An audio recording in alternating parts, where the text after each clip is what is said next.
Welcome back to another journey through history's darkest chapters, where we peel back the comfortable distance of time to reveal truths that might make you grateful for the world you live in today.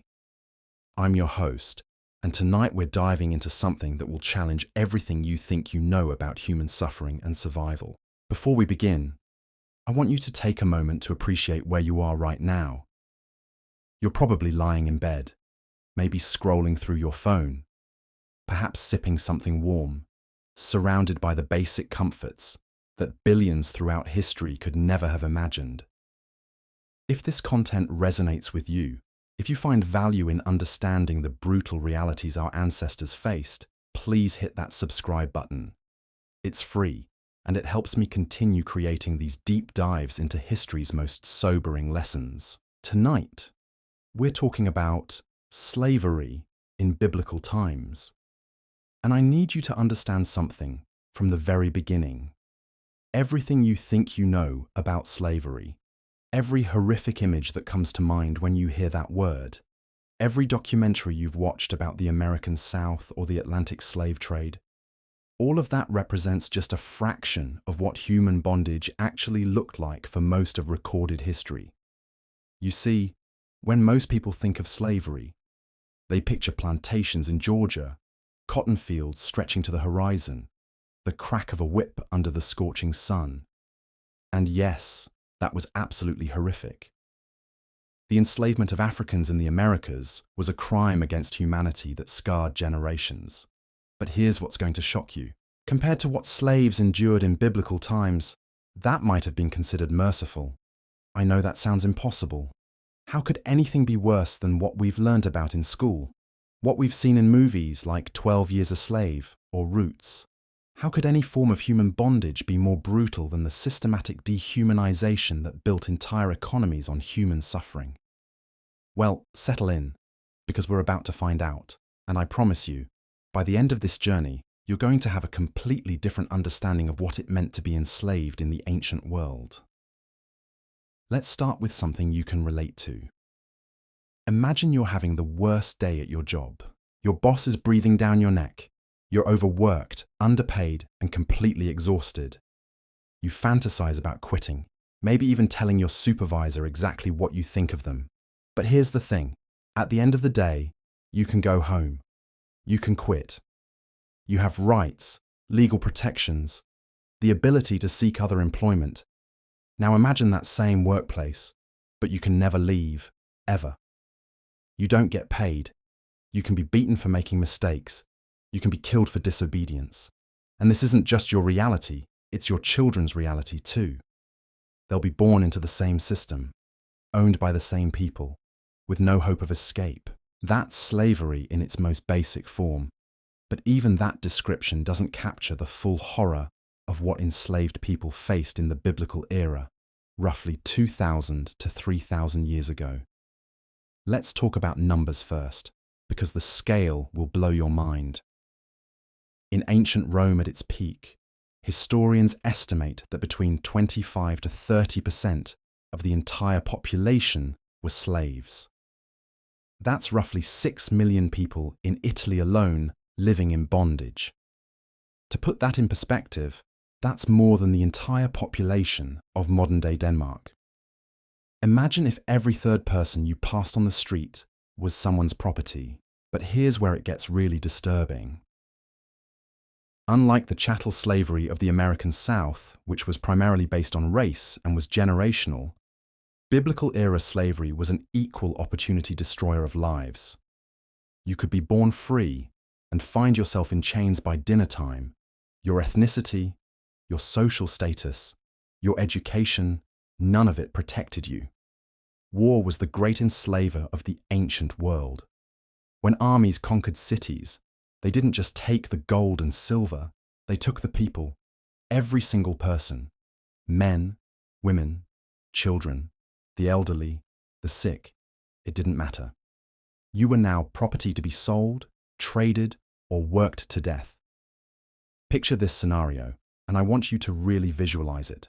You're living in your hometown, maybe Jerusalem or Athens or any of the great cities of the ancient world. You wake up one morning to the sound of horns and shouting. Enemy soldiers are pouring through the gates. Your neighbors are running, screaming, trying to gather their children. You grab what you can and try to flee, but it's too late. The soldiers catch you. They bind your hands with rough rope that cuts into your wrists. Your family is separated. Your spouse is dragged in one direction, your children in another. You're screaming their names, but no one cares. You're not a person anymore. You're livestock. They march you for days, maybe weeks, with hundreds or thousands of other captives. People collapse from exhaustion and are left to die on the roadside. You're given just enough food and water to keep you alive, because dead slaves are worthless. Your feet blister and bleed, but you keep walking because the alternative is death. Finally, you reach a slave market, and this is where the real nightmare begins. Ancient slave markets weren't hidden away in back alleys.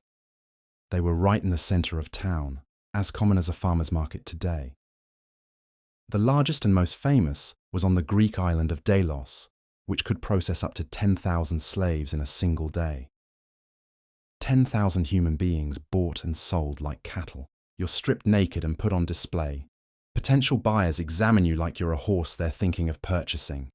They check your teeth, feel your muscles, look for scars or signs of disease. They discuss your worth in front of you as if you can't hear them. Young, strong men bring the highest prices for manual labor. Women of childbearing age are valuable for domestic work and reproduction.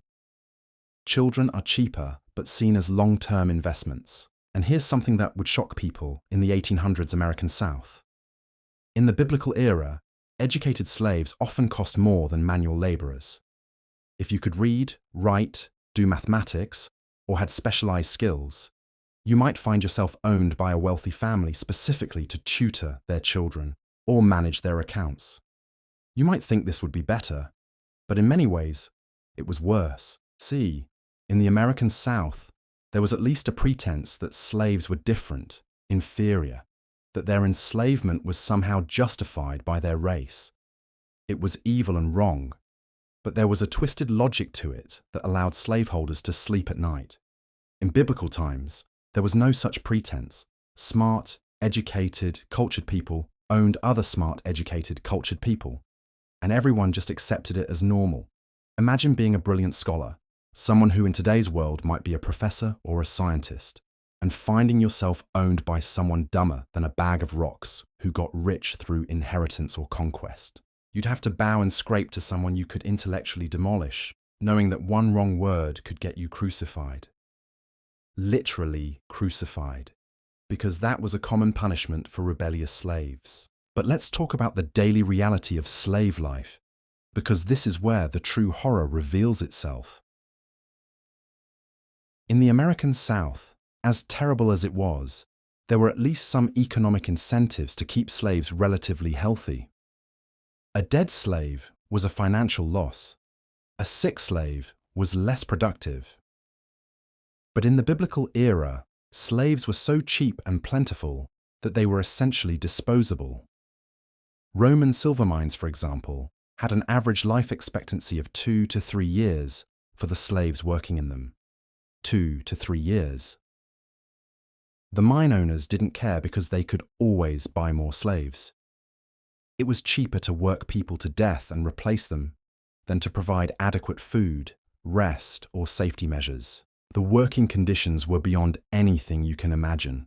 Slaves in mines worked 16 to 18 hours a day in complete darkness, breathing toxic fumes, with no safety equipment whatsoever. They were chained to prevent escape and beaten if they slowed down. Many went blind from the darkness and toxic gases. Others developed lung diseases that made every breath agony, and this wasn't hidden away where people couldn't see it. Everyone knew. The silver that made Rome's coins came from the bones of slaves.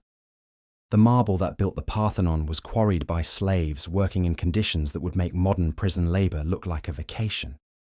But perhaps the most psychologically devastating aspect of biblical-era slavery was how completely it stripped away your humanity. In the American South, as horrible as it was, slaves often maintained family units, religious communities, and cultural traditions. They found ways to preserve their dignity and identity, even in bondage. In the ancient world, that was almost impossible. Families were deliberately separated to prevent organized resistance. Different ethnic groups were mixed together, so they couldn't communicate effectively. Your name, your history, your cultural identity, everything that made you who you were, was erased. You were given a new name by your owner, often something humiliating or degrading. Your past ceased to exist. You had no legal rights whatsoever. You couldn't own property, couldn't marry without permission, couldn't even have relationships without your owner's consent. In Roman law, killing a slave was considered property damage, not murder. The penalty was financial, like accidentally breaking someone's vase. And here's something that would horrify even the most hardened plantation owner from the 1800s. In biblical times, sexual abuse of slaves wasn't just common, it was considered a basic right of ownership. Male and female slaves were used for the sexual gratification of their owners and anyone the owners chose to share them with. There were no laws protecting them, no social taboos against it, no religious prohibitions that mattered. Slave women were forced to bear children specifically to increase their owner's property. Those children would never know freedom, never know their fathers, never have any choice in their lives whatsoever. They were born into a system designed to crush the human spirit so completely that rebellion seemed impossible, and the psychological torture was systematic and deliberate. Slaves were forced to participate in the humiliation and punishment of other slaves. They were made to inform on each other, to compete for scraps of better treatment, to abandon any sense of solidarity or community. The system was designed not just to extract labor but to destroy the soul. But here's what's truly staggering. This wasn't considered evil by the people of the time. It was just normal. Aristotle, one of the greatest philosophers in human history, argued that some people were naturally born to be slaves. The Bible itself, both Old and New Testaments, contains regulations for slavery, but never condemns the institution outright. Even Jesus, who preached love and compassion, never explicitly called for the abolition of slavery. This wasn't because ancient people were inherently more cruel than us. It's because they lived in a world where human bondage was so fundamental to their economy and society that they literally couldn't imagine life without it. Slavery built their cities, fought their wars, cooked their food, raised their children, and created their art. To question slavery would have been like questioning the air they breathed. Now let me paint you a picture that will really drive home just how different this world was. Imagine you're a middle-class American living in 1850.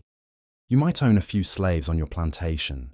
It's morally reprehensible, but economically, you have a vested interest in keeping them alive and somewhat healthy. A good field hand might cost you the equivalent of $40,000 in today's money. You're not going to casually torture or kill that investment, but transport yourself back to ancient Rome, and that same economic calculation disappears entirely. Slaves were so abundant and cheap that Roman writers complained about the streets being clogged with slave markets. You could buy a human being for the price of a decent meal. When people are that expendable, their suffering becomes unimaginable. Let's talk about the quarries and mines, because this is where the true face of ancient slavery reveals itself in all its horrifying glory. Picture the limestone quarries of Egypt, or the silver mines of Spain. These weren't just workplaces. They were death camps with a production quota. Slaves were lowered into pits so deep that daylight became a memory. They worked by the flickering light of oil lamps, breathing air so thick with dust and toxic fumes that their lungs would slowly fill with stone and metal particles. The lucky ones died quickly from cave-ins or accidents. The unlucky ones spent months or years slowly suffocating as their respiratory systems failed. In the silver mines of Laurium near Athens, archaeologists have found galleries so narrow that workers had to crawl on their hands and knees to reach the ore face. Imagine spending 18 hours a day crawling through tunnels barely wide enough for your body, hacking at rock with primitive tools, your back bent at impossible angles, your knees and hands bloody and raw. The Romans perfected a technique called fire setting, where they would light fires against the rock face and then douse it with cold water to crack the stone. The thermal shock would split the rock, but it also filled the mines with scalding steam and toxic smoke. Slaves working these mines developed a distinctive cough that Roman writers described as sounding like a death rattle, because that's exactly what it was. And here's something that would shock even the most callous plantation overseer.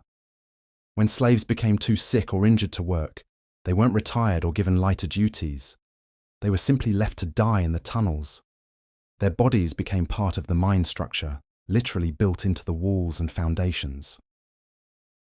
Roman engineers calculated that it was more cost-effective to seal off galleries containing dead slaves than to remove the bodies. But the mines weren't even the worst fate that could befall a slave. That distinction belongs to the galleys, the massive warships that ruled the Mediterranean for centuries. If you think rowing crew is tough exercise at your local gym, try imagining it as a death sentence. Galley slaves were chained to their oars in rows, sometimes 3 or 4 men to a single massive oar. They rowed in perfect synchronization to the beat of a drum, and that rhythm never stopped. When the ship was in battle, they rowed. When the ship was traveling, they rowed. When storms threatened to tear the vessel apart, they rowed harder. They lived, ate, slept, and died at their oars. Human waste flowed freely down the rowing benches. Disease spread like wildfire in the cramped, airless conditions below deck. The smell was so overwhelming that Roman writers described approaching a galley from miles away just by the stench.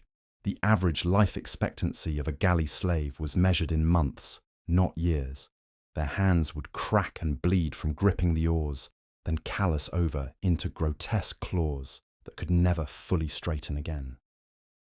Their backs would permanently curve from the constant rowing motion. Their legs would atrophy from being chained in the same position for months at a time. During naval battles, the slaves couldn't flee or defend themselves. They were locked in place while enemy ships tried to ram them, while arrows and spears flew overhead, while Greek fire turned the sea around them into an inferno. If their ship started sinking, they went down with it. There was no escape, no rescue, no mercy. And yet, in a twisted way, galley slaves were considered valuable because of their specialized training. Ship captains would sometimes pay premium prices for experienced rowers who could maintain rhythm under pressure. These slaves lived with the knowledge that their suffering had made them more valuable as property, that their agony was literally an investment in their own continued torment. Now let's shift gears and talk about household slavery, because this is where the psychological torture really comes into focus. You might think that being a domestic slave would be preferable to the mines or galleys. You'd be wrong. Household slaves lived in a constant state of paranoid terror. They were always being watched, always being judged, always one mistake away from punishment that could range from brutal beating to outright execution. Unlike field slaves who might go hours without direct supervision, domestic slaves were under the constant gaze of their owners. Roman households operated on a system of absolute hierarchy, where even the highest-ranking slave could be humiliated, tortured, or killed at the whim of the lowest-ranking free person. Imagine being a highly educated slave who managed your master's finances, spoke multiple languages, and essentially ran his household. Now imagine that master's spoiled teenage son decides he doesn't like the way you looked at him. In an instant, your years of faithful service mean nothing. You could find yourself crucified in the garden as an example to the other slaves. The psychological warfare was constant and deliberate. Masters would play favorites among their slaves, rewarding some with better food or clothing while others starved. They would force slaves to spy on each other, to report any signs of discontent or rebellion.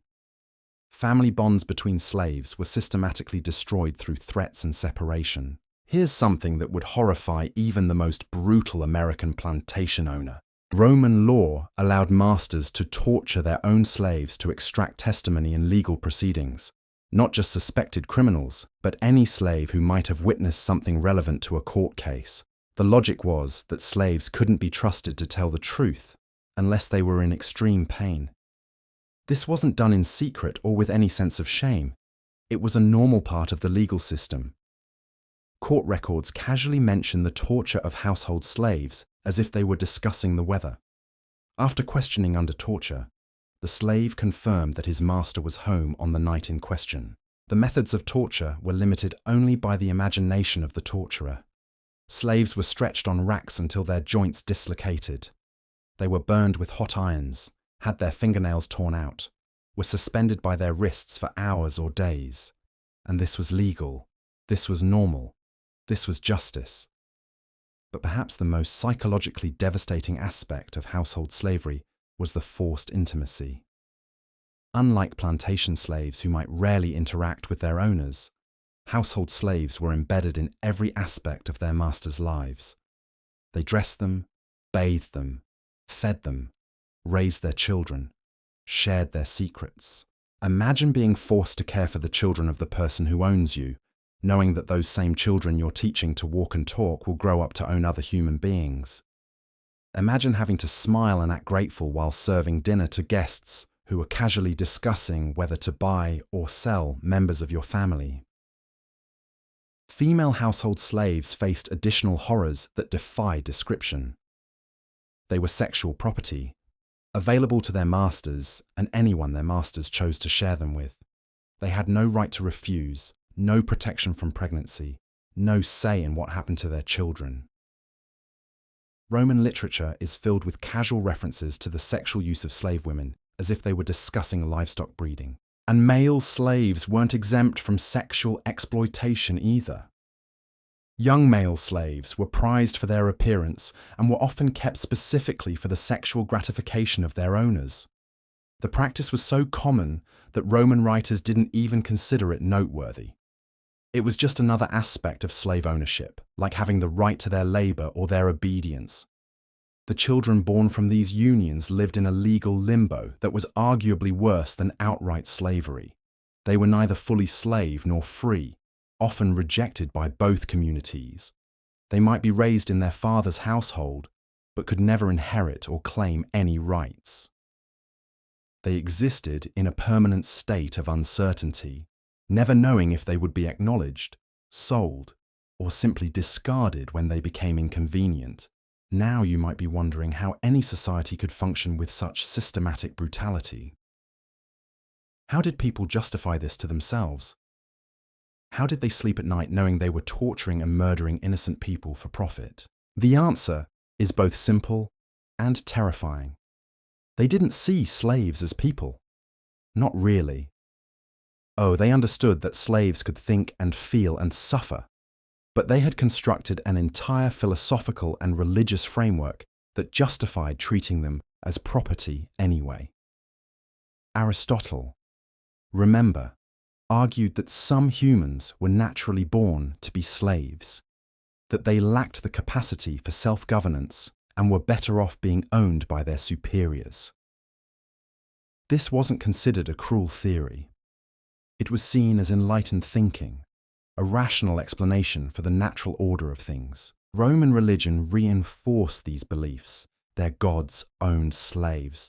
Their heroes owned slaves. The afterlife itself was described in terms that assumed the continuation of slavery, even in death. To question the institution would have been to question the very foundation of their understanding of the universe. And here's what's truly chilling. These weren't ignorant barbarians. These were sophisticated civilizations that gave us philosophy, literature, art, architecture, law, and democracy. The same Greeks who invented theatre and mathematics also perfected the art of human bondage. The Romans who built aqueducts and roads also crucified thousands of slaves along those same roads as warnings to others. This is perhaps the most disturbing lesson of all. Intelligence, culture, and refinement don't automatically lead to moral progress. Some of history's most educated and cultured societies were also its most systematically cruel. The slave markets of Athens operated in the shadow of the Parthenon. Roman senators who quoted poetry and debated philosophy went home to households built on human suffering. The scale of this system is almost impossible to comprehend. Conservative estimates suggest that over the course of classical antiquity, tens of millions of people lived and died in slavery. That's more than the entire population of most modern countries, all reduced to property, all denied the most basic human rights, all forgotten by history except as footnotes in economic records. And unlike the slavery of the American South, which lasted for a few centuries, this system persisted for over 1,000 years. Generation after generation, born into bondage, lived in bondage, and died in bondage, with no hope of freedom, no dreams of escape, no possibility of a better life for their children. When you really understand the scope and duration of ancient slavery, it puts our modern problems into stark perspective. We complain about income inequality, about unfair working conditions, about lack of opportunity. And these are real problems that deserve attention, but they pale in comparison to a world where 30% of the population were literally property, where human beings were bought and sold like livestock, where torture and murder were casual aspects of daily life. The slaves of biblical times didn't have labor unions or workplace safety regulations or legal rights, or any of the protections we take for granted today. They had nothing but their ability to endure, and even that was systematically attacked by their owners. So how did anyone survive this? How did human beings endure decades of this systematic dehumanization without completely losing their minds? The answer might surprise you, because it reveals something profound about the human spirit that even the most brutal oppression couldn't completely destroy. First, understand that survival itself was an act of rebellion. Every day you woke up as a slave. Every breath you took, every moment you chose to keep living instead of giving up was a small victory against a system designed to break you.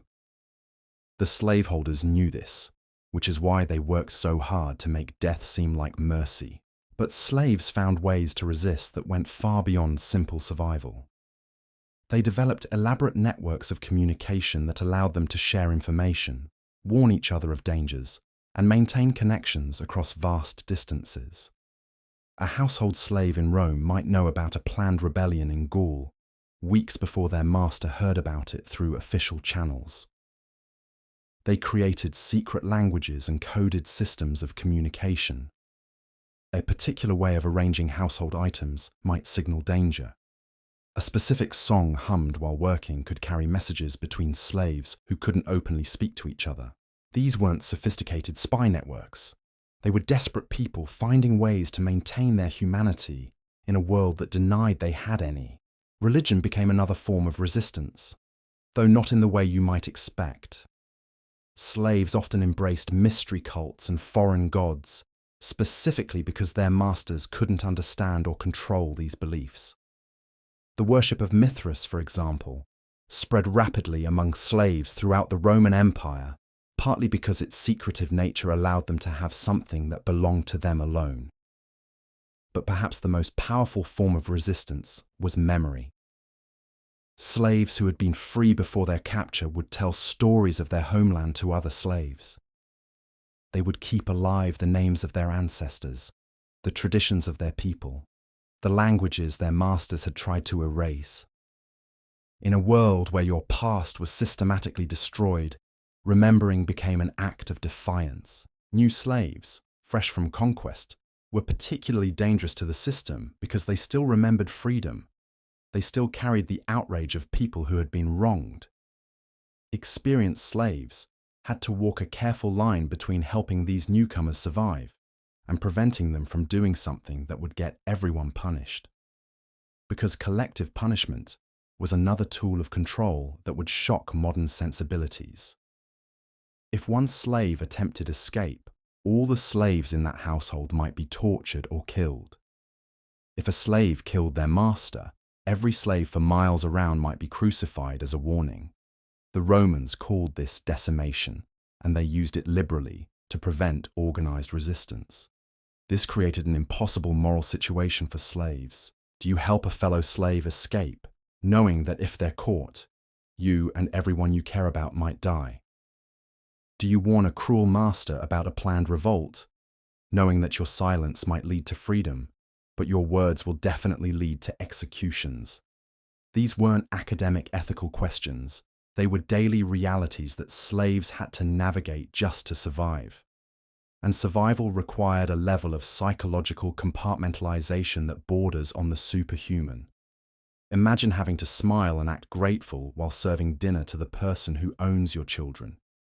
Imagine having to laugh at jokes made at your expense by people who could have you killed for showing displeasure.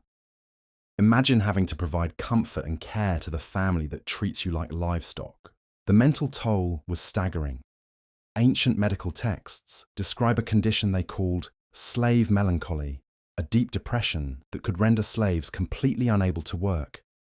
The prescribed treatment wasn't therapy or rest.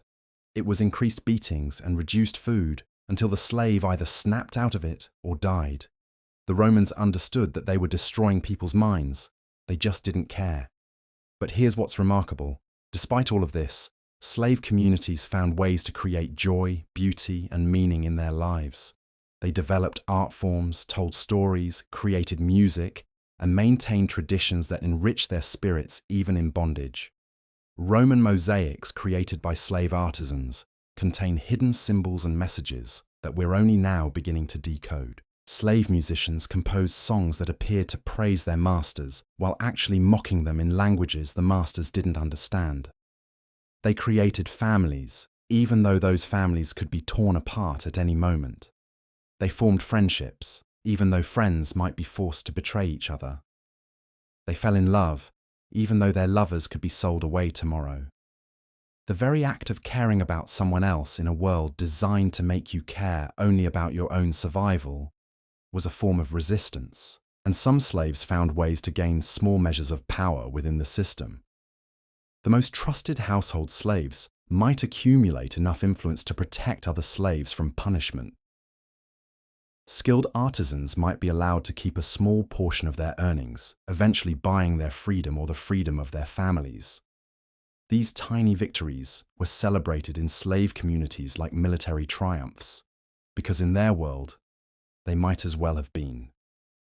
But let's be clear about something. The existence of these forms of resistance doesn't make ancient slavery any less horrific. It doesn't mean the system was tolerable or that slaves were content with their lot. What it means is that human beings are capable of finding light in even the deepest darkness, of maintaining their dignity even when everything around them is designed to strip it away. The psychological strategies that allowed slaves to survive would be familiar to anyone who has studied extreme trauma. They dissociated during the worst abuse, mentally removing themselves from their bodies until the pain stopped. They created elaborate fantasy worlds where they were free, powerful, loved. They focused obsessively on small pleasures, a piece of sweet fruit, a moment of rest, a kind word from another slave. They also developed what we might now call Stockholm Syndrome, forming emotional attachments to their owners as a survival mechanism. A master who was merely indifferent rather than actively cruel could seem like a blessing. A moment of kindness from an owner could sustain a slave emotionally for months. This wasn't weakness or stupidity, it was psychological adaptation to an impossible situation. But the most successful survival strategy was often the most heartbreaking. Many slaves simply stopped thinking of themselves as fully human. They accepted their status as property so completely that they could function within the system without constantly fighting against it. They became what their owners wanted them to be, empty vessels for labor and obedience. This psychological self-amputation was sometimes the only way to survive, but it came at a terrible cost. Slaves who managed to achieve freedom often struggled for years to remember how to make decisions for themselves, how to form relationships based on equality rather than power, how to imagine a future beyond mere survival. Now let's talk about what happened when slaves tried to fight back, because slave revolts in the ancient world were events of unimaginable brutality that make the American Civil War look like a minor skirmish. The most famous is Spartacus, whose revolt lasted 2 years and involved over 100,000 slaves and gladiators. But what most people don't know is how it ended. When the Romans finally defeated Spartacus's army, they crucified 6,000 captured slaves along the Appian Way, the main road leading to Rome. 6,000 crosses stretching for over 100 miles, each bearing a dying slave as a warning to others. But Spartacus wasn't the first or the largest slave revolt. That distinction probably belongs to the Sicilian slave wars of the 2nd century BCE, which involved over 200,000 slaves and lasted for years. These weren't desperate escape attempts or spontaneous uprisings. They were full-scale wars, with slave armies that controlled territory, minted coins, and operated as independent states. The Roman response was always the same: total extermination, not just of the rebels, but of anyone who might have supported them, sheltered them, or simply failed to inform on them quickly enough. Entire regions were depopulated, cities were razed. The Romans understood that mercy would be seen as weakness, and weakness would encourage more revolts. But here's what's truly chilling about these revolts. They usually failed not because the slaves lacked courage or organization, but because they couldn't sustain themselves economically. Slave societies were so dependent on the existing system that even successful revolts couldn't create alternative ways of life. The rebels often ended up recreating the same systems of oppression they had fought to escape, just with different people in charge. Spartacus himself struggled with this problem. His army was incredibly successful in battle, but they couldn't farm the land they controlled because they didn't have the infrastructure or knowledge to maintain the complex agricultural systems that fed the population. They were forced to remain mobile, constantly raiding and fighting, which made it impossible to build the stable society they were fighting for. This reveals something profound about how completely slavery had embedded itself in ancient society. It wasn't just an economic system, it was the foundation of civilization itself. Roads, aqueducts, temples, theatres, everything that made urban life possible was built and maintained by slave labor. To eliminate slavery would have meant the collapse of everything these societies had built, and the slaves knew this.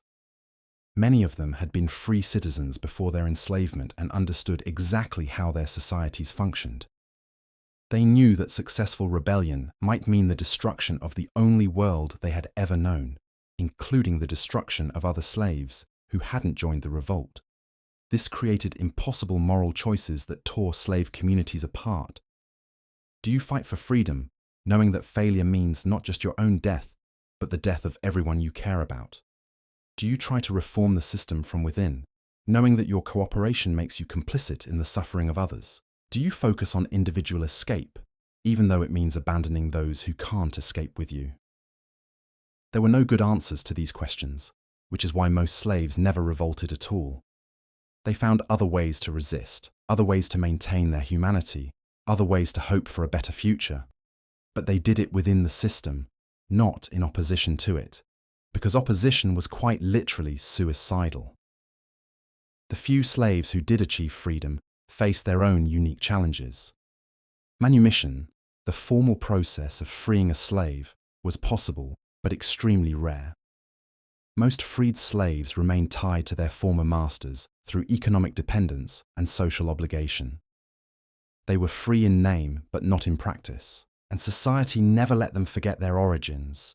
Freed slaves were marked for life as former property. They couldn't hold certain offices, couldn't serve in the military, couldn't marry into certain families. Their children might gain full citizenship, but they themselves remained perpetual outsiders, neither slave nor fully free. Many freed slaves actually chose to remain with their former masters because they had nowhere else to go. Freedom without resources, without family, without social connections was often worse than comfortable slavery. At least as slaves, they had been guaranteed food and shelter. As freedmen, they were on their own in a world that had no place for them. This is perhaps the most damning indictment of ancient slavery. It wasn't just that the system was cruel, it was that it was so totalizing that even escape from it offered no real relief. Slavery had become so fundamental to these societies that there was literally no space for former slaves to exist as full human beings. The psychological damage lasted for generations. Children of freed slaves often struggled with identity issues that we're only now beginning to understand. They had been raised in households where their grandparents were property, where their family history was one of ownership and abuse, where their very existence was tied to systems of oppression they couldn't escape or forget. But perhaps the most tragic aspect of ancient slavery was how completely it was accepted as normal, even by many of its victims. Slaves who had been born into bondage often couldn't imagine any other way of life. They had been so thoroughly conditioned to see themselves as property that freedom seemed not just impossible, but undesirable. Roman writers describe slaves who were offered manumission but refused it because they couldn't conceive of life outside their master's household. They had been so psychologically broken that they preferred the certainty of bondage to the uncertainty of freedom. This wasn't stupidity or contentment. It was the result of systematic psychological conditioning that began in childhood and continued until death. The children of slaves were particularly vulnerable to this conditioning. They were raised in an environment where obedience was literally a matter of life and death, where questioning authority could result in torture or execution, where their worth as human beings was entirely dependent on their usefulness to their owners. These children grew up without any concept of personal autonomy or individual rights. They had never seen a world where people like them made their own decisions, controlled their own lives, or determined their own futures. For them, slavery wasn't just a condition they happened to be in. It was the natural order of the universe. Breaking free from this psychological conditioning was almost impossible, even for slaves who managed to achieve physical freedom. Many freed slaves continued to think of themselves as property long after their manumission. They sought approval from their former masters, deferred to free citizens automatically, and passed these attitudes on to their children. This is why ancient slavery was so much more devastating than later forms of bondage. It didn't just control people's bodies, it controlled their minds. It didn't just deny them freedom, it made them unable to imagine what freedom might look like. It created human beings who were psychologically incapable of seeing themselves as anything other than property. And this psychological control was deliberately cultivated by slaveholders who understood that physical chains were less effective than mental ones. A slave who believed they deserved to be enslaved was far more valuable than one who had to be constantly watched and controlled. A slave who policed their own behavior was more useful than one who required external supervision. The system was designed to be self-perpetuating, to create slaves who would raise slave children who would never question their status. And for the most part, it worked.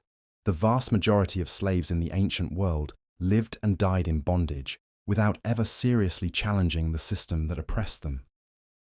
This is the true horror of biblical-era slavery. It wasn't just that millions of people were tortured and murdered, though they were. It wasn't just that entire civilizations were built on human suffering, though they were. It was that the system was so perfectly designed to destroy the human spirit that most of its victims couldn't even imagine resistance.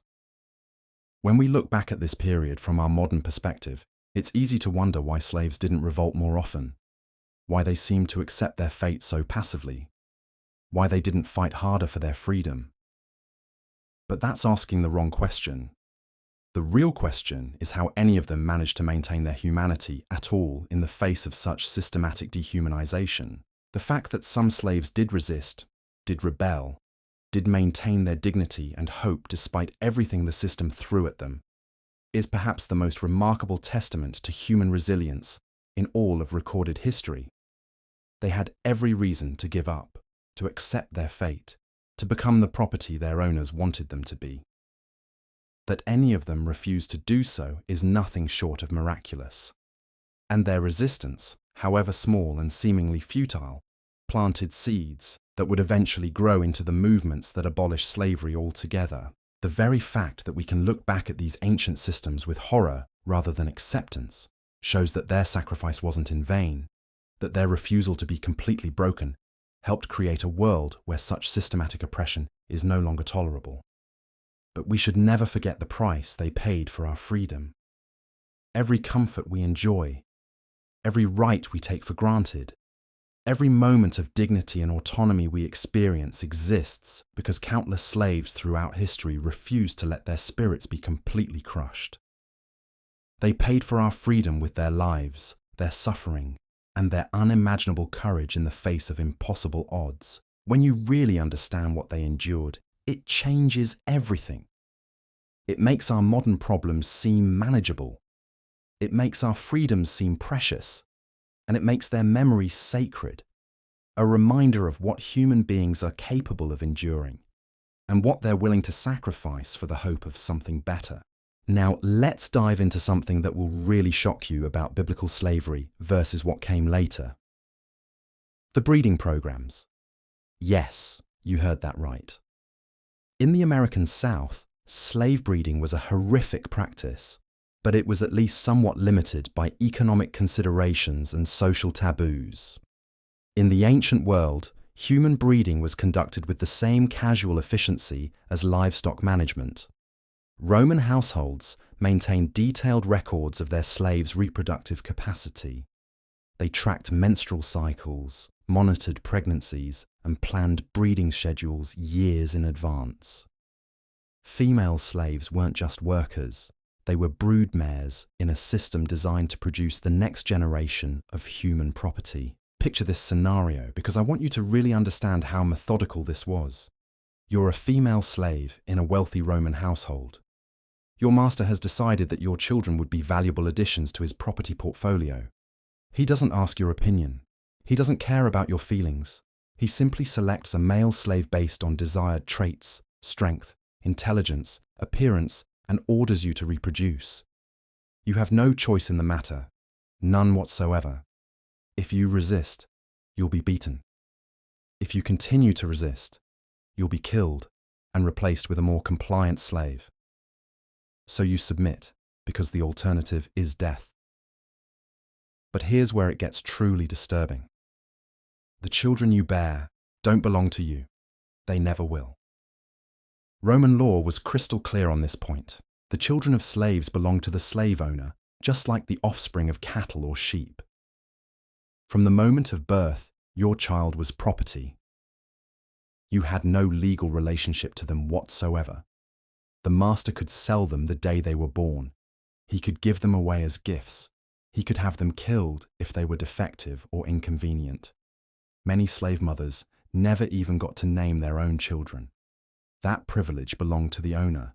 Your baby might be taken from you immediately after birth and raised by other slaves, or by the master's family, or sold to someone across the empire.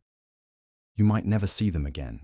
And here's something that would horrify even the most callous plantation owner from Georgia. In the Roman system, incest among slaves wasn't just tolerated, it was often encouraged. Masters would breed siblings together if they thought it would produce desirable traits. They would force fathers to impregnate their own daughters if the genetic combinations seemed promising. The concept of family, so fundamental to human psychology, was deliberately destroyed. Slaves weren't allowed to form lasting emotional bonds because those bonds might interfere with their absolute obedience to their masters. Love was seen as a dangerous distraction that could lead to rebellion or reduce productivity. But let's talk about something even more disturbing: the gladiator schools. Everyone knows about gladiators from movies like Gladiator with Russell Crowe. Hollywood shows us brave warriors fighting for glory and freedom. The reality was a nightmare that makes modern horror films seem like children's cartoons. Gladiators weren't heroes.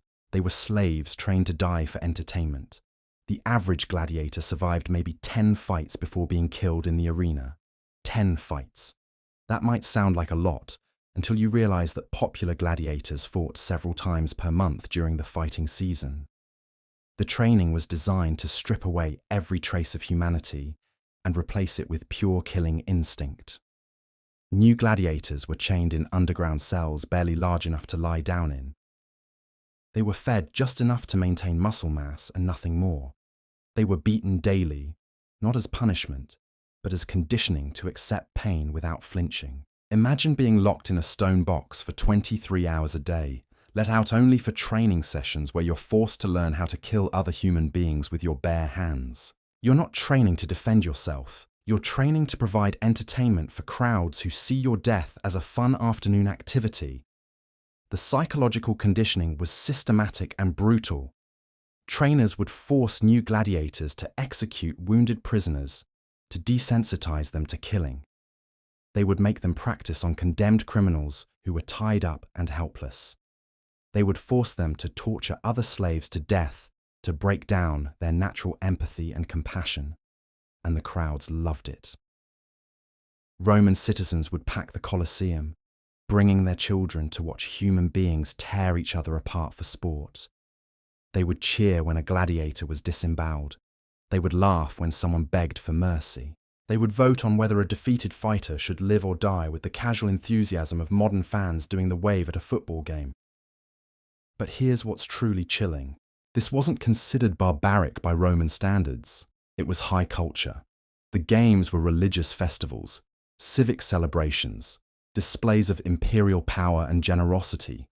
Attending the gladiatorial games was like going to church, the opera, and a patriotic rally all rolled into one. Wealthy Romans would sponsor games the way modern billionaires sponsor art museums.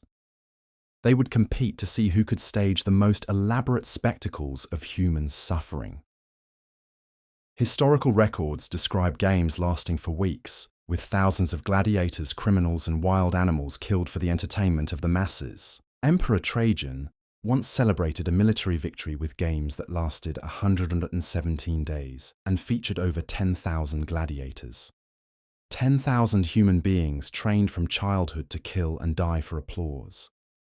Most of them didn't survive to see the end of the celebration, and the creativity in designing ways to kill people was limitless. They would flood the arena and stage naval battles, where slaves fought to the death on miniature warships. They would recreate famous mythological scenes, where the actor playing the tragic hero would actually be killed as part of the performance. They would tie condemned prisoners to crosses and have wild animals tear them apart, while the crowd ate dinner and socialized.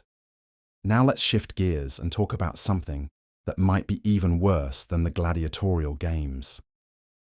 The sexual slavery that was so endemic to ancient society that they didn't even have a specific word for it. It was just part of owning people. In the American South, sexual abuse of slaves was certainly common and horrific, but there was at least some social pressure against it. Churches preached about the sanctity of marriage. Some slaveholders genuinely tried to maintain moral boundaries. There were laws, however inadequately enforced, that provided some theoretical protection. In biblical times, there were no such constraints. Sexual access to slaves was considered a basic property right, like the right to their labor or their obedience. Roman law explicitly stated that slaves had no right to refuse sexual demands from their owners or anyone their owners designated. Brothels throughout the Roman Empire were staffed entirely by slaves who had no choice in their participation. These weren't women who had fallen on hard times or made poor decisions. They were property, bought and sold specifically for sexual exploitation. Many had been kidnapped as children and raised from birth for this purpose. The scale was staggering. The city of Rome alone had an estimated 25,000 prostitutes, nearly all of them slaves. That's roughly the population of a modern small city, all living in sexual bondage.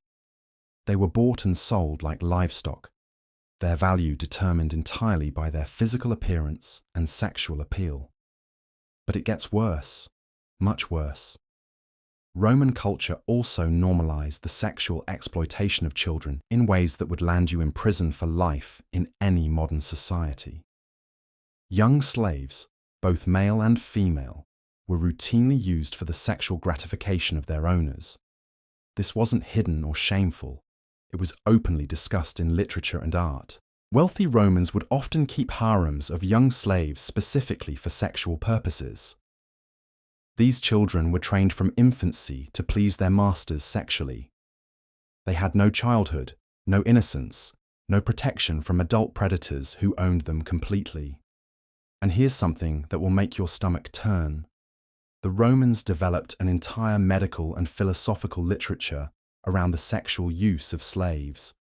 They wrote treatises on the best ages for different types of sexual exploitation.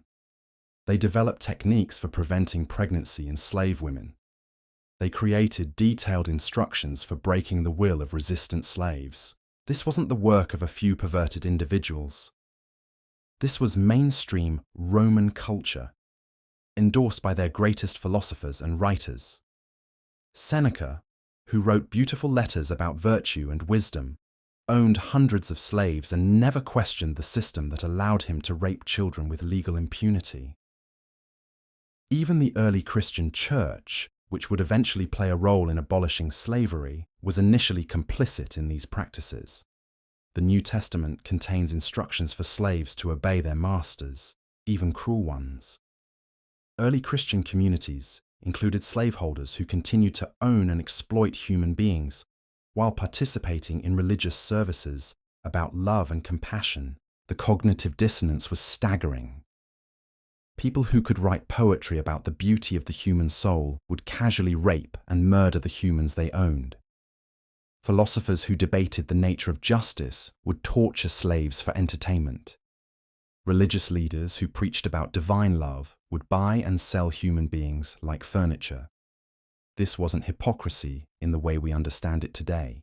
These people genuinely didn't see slaves as fully human. They had constructed elaborate intellectual frameworks that allowed them to treat certain categories of people as property while maintaining their sense of moral superiority. Aristotle, remember, argued that some humans were naturally suited for slavery because they lacked the capacity for rational thought. This wasn't considered a cruel theory. It was seen as scientific observation, a rational explanation for the natural order of things. If slaves weren't really capable of human reasoning, then using them for labor and sexual gratification was no different from using oxen for plowing. This philosophical justification made the system even more brutal than later forms of slavery, because it removed any sense of moral conflict from the slaveholders. They weren't doing anything wrong because their victims weren't really people in the full sense of the word. But let's talk about resistance again, because understanding how people fought back against this system reveals something profound about human nature. Despite the overwhelming odds, despite the systematic conditioning, despite the complete lack of legal protection or social support, slaves still found ways to resist. Sometimes resistance was violent. Household slaves would poison their master's food slowly, over months or years, making it look like natural illness. Kitchen slaves would contaminate meals with human waste or other disgusting substances. Personal attendants would accidentally injure their owners while helping them dress or bathe. But more often, resistance was subtle and psychological. Slaves would deliberately misunderstand orders, work slowly when not directly supervised, or sabotage equipment in ways that looked like accidents. They would spread rumors and gossip that undermined their masters' reputations. They would steal small items that wouldn't be missed but could be traded or sold for favors. The most powerful form of resistance, though, was cultural.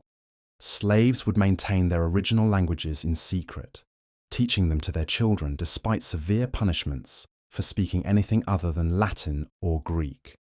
They would preserve stories and songs from their homelands, keeping alive memories of life before slavery. They would create new cultural forms that expressed their experiences in coded ways that their masters couldn't understand. Slave music often contained hidden messages about escape routes, sympathetic free people, or warnings about dangerous masters. These songs might sound like simple work chants to Roman ears, but they carried vital information through slave networks. Religious practices were another form of resistance. Slaves would adapt their traditional beliefs to incorporate elements of Roman religion while secretly maintaining their core spiritual practices. They would use Roman festivals as cover for their own ceremonies. They would worship their own gods while pretending to honor Roman deities. But perhaps the most important form of resistance was simply refusing to be completely broken. Every act of kindness between slaves, every moment of shared laughter, every expression of love or friendship was a victory against a system designed to isolate and dehumanize them. Slaves would risk their lives to help each other in small ways.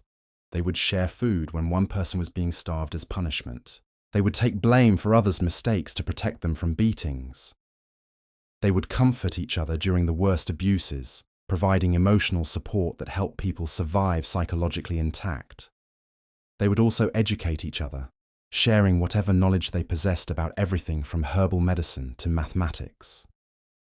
In a world where education was supposed to be the privilege of the free, slaves created underground schools where they taught each other to read, write, and think critically about their situation. Some slaves even managed to accumulate small amounts of money through tips, theft, or side work, and they would pool these resources to buy freedom for the most vulnerable members of their community. Usually children or pregnant women who faced the greatest dangers. These acts of resistance were incredibly dangerous. If discovered, they could result in torture, death, or collective punishment that would harm innocent people. But slaves chose to take these risks anyway, because maintaining their humanity was more important than ensuring their survival. And here's something remarkable. Despite generations of systematic abuse, despite being born into slavery and raised to accept it as natural, some slaves maintained such strong senses of justice and human dignity that they were willing to die rather than participate in the oppression of others. There are records of slaves who refused to inform on escape attempts even under torture. Slaves who wouldn't help punish other slaves even when their refusal meant their own death. Slaves who chose execution rather than sexual submission to their masters. These weren't superhuman individuals. They were ordinary people who somehow, despite everything the system had done to break them, held on to the belief that human beings had inherent worth that couldn't be destroyed by legal definitions or economic arrangements. Their resistance planted seeds that would eventually grow into the movements that abolished slavery altogether. Every act of defiance, however small, helped preserve the idea that slavery was wrong. Every moment of human connection between slaves helped maintain the bonds of community that would eventually organize successful resistance. But let's be brutally honest about something. For every slave who resisted, there were dozens who didn't.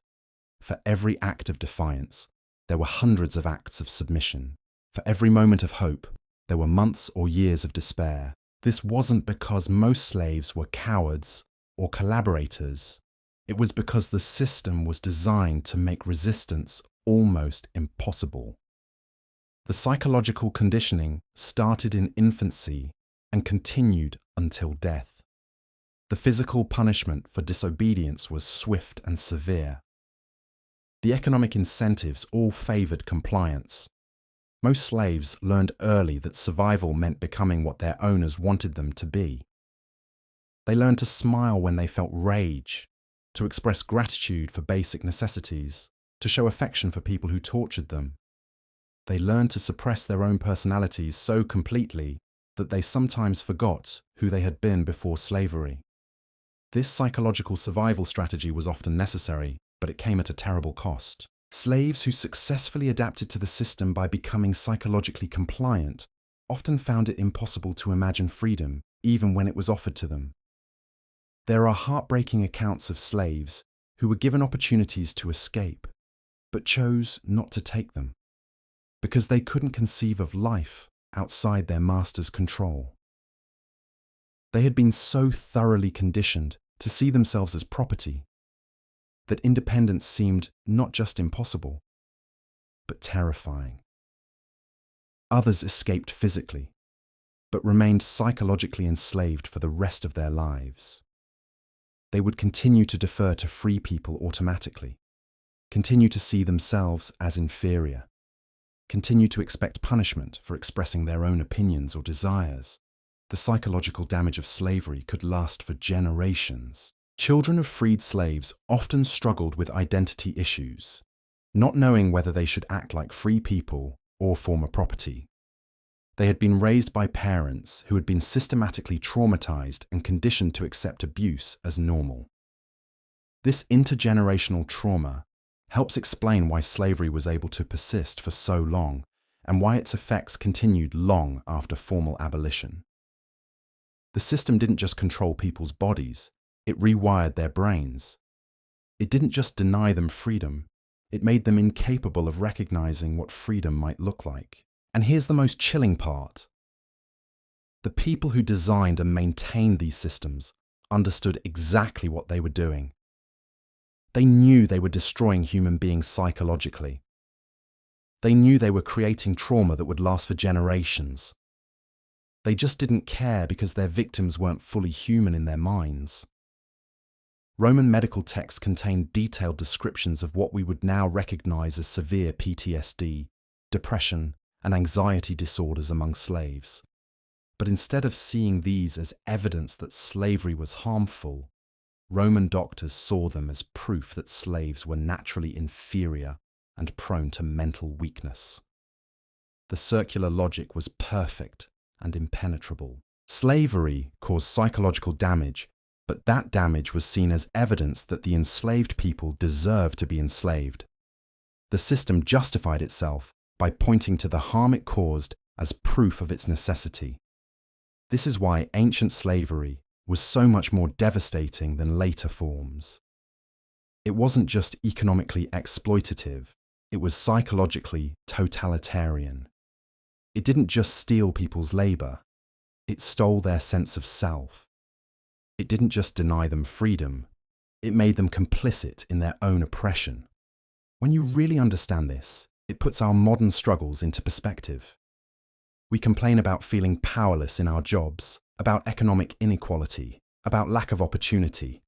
And these are real problems that deserve attention. But we still have the psychological foundation that slavery was designed to destroy. We still believe we have inherent worth as human beings.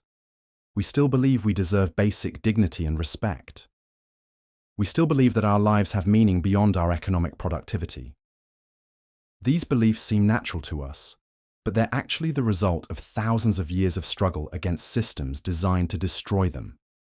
The slaves of biblical times fought and died to preserve these beliefs for future generations. Every moment they refused to be completely broken, every act of resistance, however small, every expression of love or hope in the face of systematic dehumanization, helped create the world we live in today. Their sacrifice wasn't just about their own freedom. It was about the very idea of human dignity itself.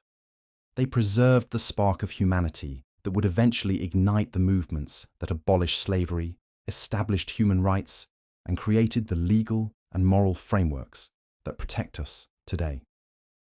But we should never forget what they paid for our freedom.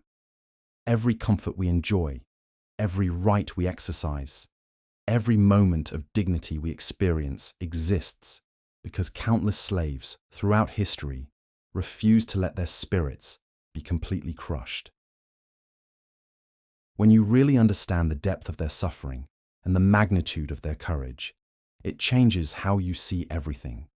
It makes our modern problems seem manageable. It makes our freedoms seem precious. And it makes their memory sacred. A reminder of what human beings are capable of enduring and what they're willing to sacrifice for the hope of something better. The next time you make a decision for yourself, remember that millions of people throughout history died without ever having that privilege. The next time you express an opinion without fear, remember that slaves were tortured and killed for much less. The next time you choose who to love or where to live or what to believe, remember that these choices were impossible dreams for most of human history. This isn't meant to make you feel guilty about your freedom. It's meant to make you grateful for it. And maybe, just maybe, it's meant to inspire you to use that freedom in ways that honor the memory of those who never had it. Because here's the thing about biblical slavery that should haunt us all.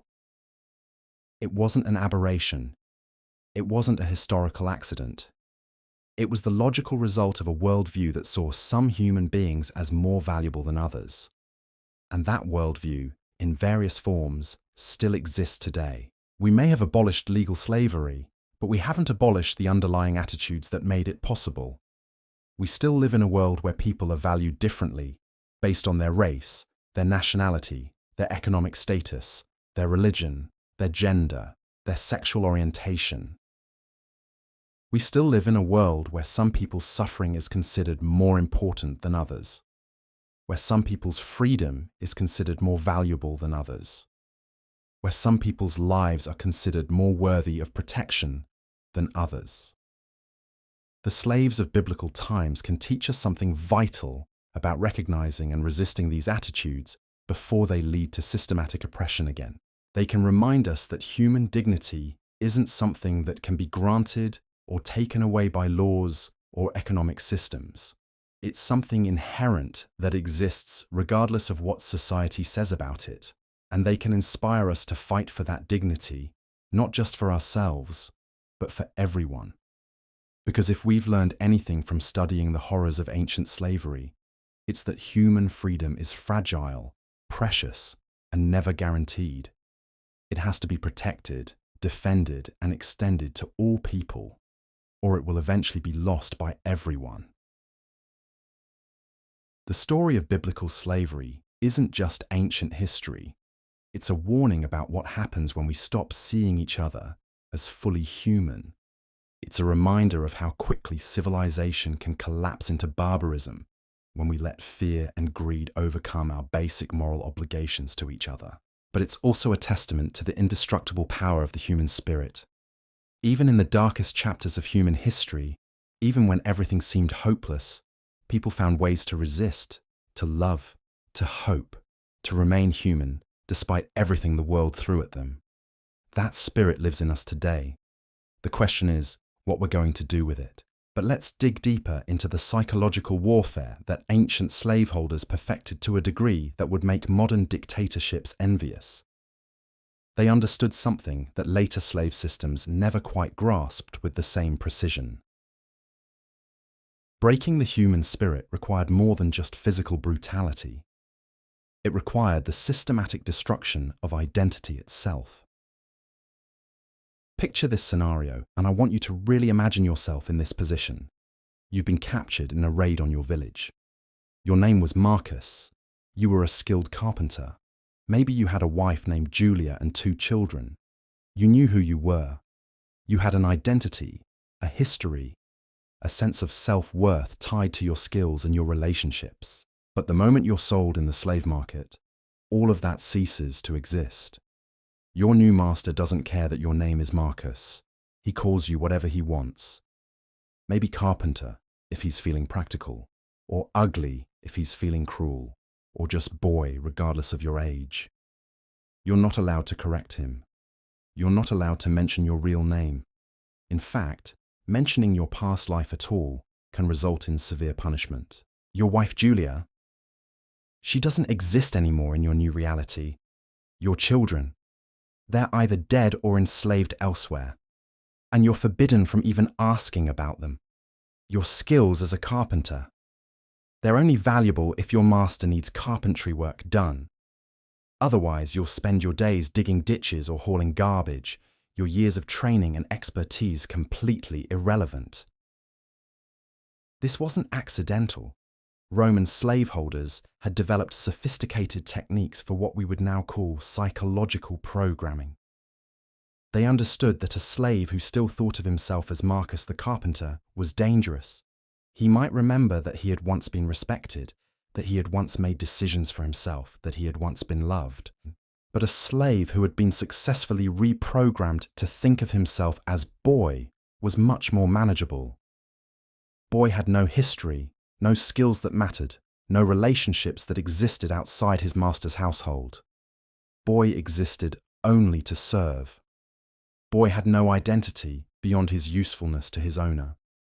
The process was systematic and usually took between 6 months to 2 years to complete, depending on the slave's age and previous life experience. Older slaves who had lived free for decades were harder to break, which is why they were often worked to death quickly rather than being subjected to long-term conditioning.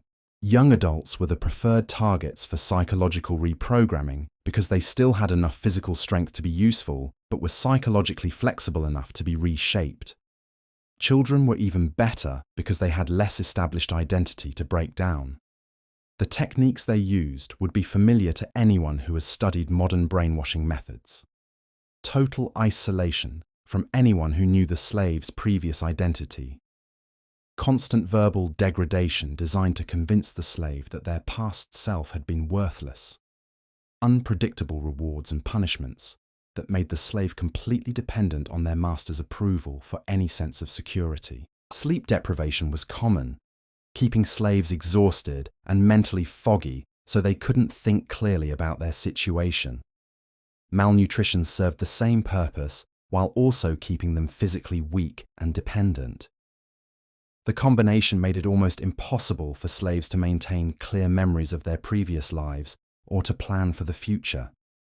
But perhaps the most insidious technique was forced participation in the degradation of other slaves. New slaves would be required to help punish rebellious ones, to inform on escape attempts, to participate in the sexual abuse of other captives. This served multiple purposes. First, it made the new slaves complicit in the system, creating guilt and shame that made it harder for them to see themselves as innocent victims. Second, it isolated them from potential allies by making other slaves distrust them. Third, it normalized the brutality by making them active participants rather than passive observers. The psychological impact was devastating. Imagine being forced to hold down another slave while they're beaten for trying to escape. Imagine being ordered to sexually assault someone who might have been your friend or even your relative. Imagine having to smile and act grateful while doing these things because showing reluctance would result in your own torture. This wasn't just evil, it was genius in its understanding of human psychology. The masters knew that people who had been forced to commit atrocities would often rationalize their actions by convincing themselves that their victims deserved it. Otherwise, the guilt would be unbearable. So slaves would gradually adopt their masters' attitudes toward other slaves as a psychological defense mechanism. They would start to see rebellious slaves as troublemakers who brought punishment on everyone. They would start to see weaker slaves as burdens who couldn't pull their weight. They would start to see themselves as different from, maybe even superior to, other slaves. This internal hierarchy was carefully cultivated by slaveholders who understood that divided slaves were controllable slaves. House slaves were given better food and clothing than field slaves, creating resentment between groups. Skilled slaves were treated better than unskilled ones. Slaves from certain ethnic backgrounds were favored over others. The result was a system where slaves spent more energy competing with each other for scraps of better treatment than they did organizing resistance against their masters. Instead of seeing their common oppression, they saw their individual opportunities for advancement within the system.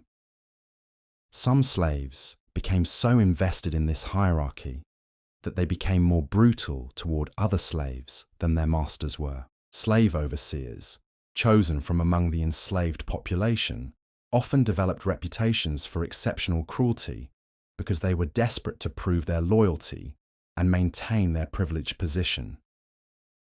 These overseers faced an impossible psychological situation. They knew they were enslaved themselves, but their survival depended on successfully oppressing other slaves.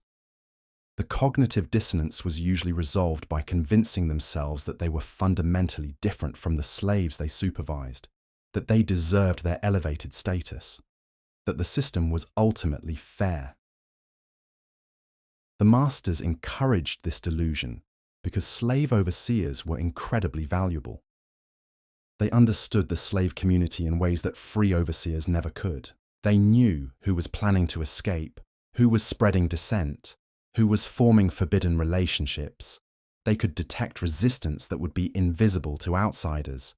But the psychological cost to these slave overseers was enormous. They lived in constant fear of losing their privileged position and being returned to the general slave population, where they would face retaliation for their collaboration. They had to constantly prove their loyalty through increasingly brutal acts against their own people. Many developed what we would now recognize as severe mental illness. Historical records describe slave overseers who became paranoid, believing that every slave was plotting against them. Others became obsessively violent, using torture and murder to maintain control, even when their masters thought it was excessive. Some simply broke down completely, becoming catatonic or developing what Roman medical texts called slave madness, a condition characterized by violent outbursts, followed by periods of complete withdrawal. The masters saw this as evidence of natural slave inferiority, rather than the predictable result of impossible psychological pressure. But the truly brilliant aspect of the Roman system was how it made resistance seem not just impossible, but actually undesirable. Slaves who had been successfully conditioned often genuinely believed that their lives would be worse if they were free. They had been so thoroughly convinced of their own incompetence and dependence that freedom seemed terrifying rather than appealing. This wasn't stupidity or contentment. This was the result of years of careful psychological manipulation designed to convince slaves that they needed their masters to survive. They had been told constantly that they were too stupid to make decisions for themselves, too lazy to work without supervision, too dangerous to be trusted with freedom. More importantly, they had been systematically prevented from developing the skills that would make independent life possible. Slaves weren't taught to read or write unless their specific duties required it. They weren't given information about the world beyond their immediate surroundings. They weren't allowed to accumulate money or property or develop relationships that might provide support networks. So even slaves who intellectually understood that freedom would be better often couldn't imagine how they would actually survive as free people. Where would they live? How would they eat? Who would protect them from the violence that free people regularly inflicted on former slaves? The few slaves who did achieve freedom often discovered that these fears were well-founded. Roman society had no place for ex-slaves who weren't still connected to their former masters. They couldn't get legitimate work because employers preferred current slaves who could be controlled more easily. They couldn't live in respectable neighborhoods because property owners wouldn't rent to them. Many freed slaves ended up becoming criminals or prostitutes simply because those were the only occupations available to them. Others voluntarily returned to slavery because at least that provided food and shelter, even if it meant giving up their legal freedom. This created a vicious cycle where the visible failure of freed slaves seemed to prove that slavery was actually beneficial for everyone involved. Roman citizens could point to the struggles of ex-slaves as evidence that the institution was humanitarian rather than exploitative, that it protected people who couldn't protect themselves. The psychological programming was so effective that it often persisted for generations. Children of freed slaves who had never been enslaved themselves still often carried the mental conditioning of their parents. They were raised to be deferential to free people, to expect abuse as normal, to see themselves as inherently inferior. These second and third generation effects were particularly devastating because they seemed to provide scientific evidence for the racial and cultural theories that justified slavery in the first place. If the children and grandchildren of slaves still showed signs of natural inferiority, then maybe slavery really was the result of inherent differences between groups of people rather than a system of oppression. Modern psychologists who have studied historical trauma Understand now that what the Romans were observing was actually the intergenerational transmission of complex PTSD. Children raised by severely traumatized parents often develop their own psychological problems, even if they never experienced direct trauma themselves. But the Romans interpreted this as proof that their theories about natural slavery were correct. They used the psychological damage caused by slavery as justification for continuing the system that caused the damage.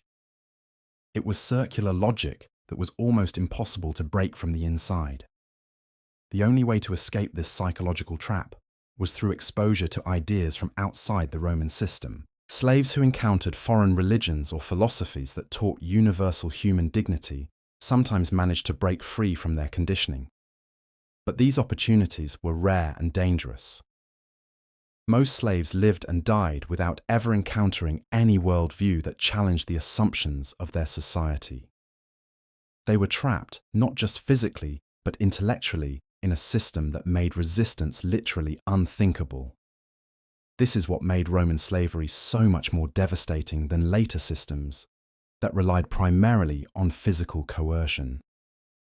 When you understand the sophistication of this psychological control, it becomes clear why slave revolts were so rare and why they usually failed when they did occur. It wasn't because slaves lacked courage or intelligence.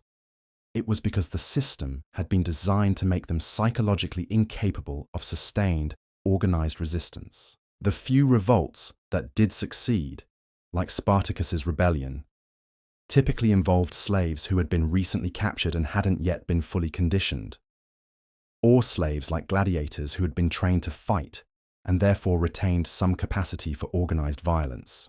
But even successful revolts usually collapsed from internal divisions rather than external pressure. Slaves who had been conditioned to see themselves as naturally inferior often couldn't maintain the confidence needed for long-term resistance. They would start to doubt their own leadership, question their right to freedom, or simply become overwhelmed by the psychological pressure of acting independently. This is why the Roman system was so stable for so many centuries. It wasn't held together primarily by force, though force was certainly used. It was held together by the psychological conditioning of its victims, who had been taught to see their oppression as natural and their oppressors as legitimate authorities. The true genius of Roman slavery was that it made slaves complicit in their own oppression, not just through fear, but through genuine belief. Slaves who had been successfully conditioned didn't obey because they were afraid of punishment. They obeyed because they had been convinced that obedience was morally correct.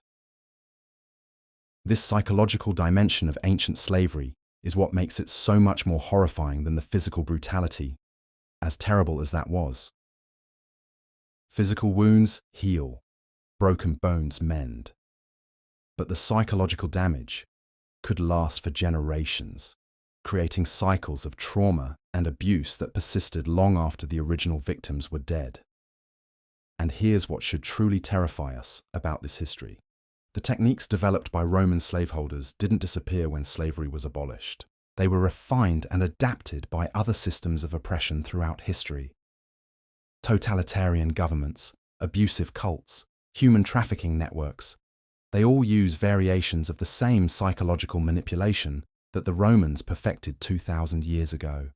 The systematic destruction of identity, the isolation from supportive relationships, the forced participation in violence against others, the creation of internal hierarchies, the conditioning to see oppression as protection. These techniques are still being used today against vulnerable populations around the world. Understanding how these methods work is crucial for recognizing and resisting them.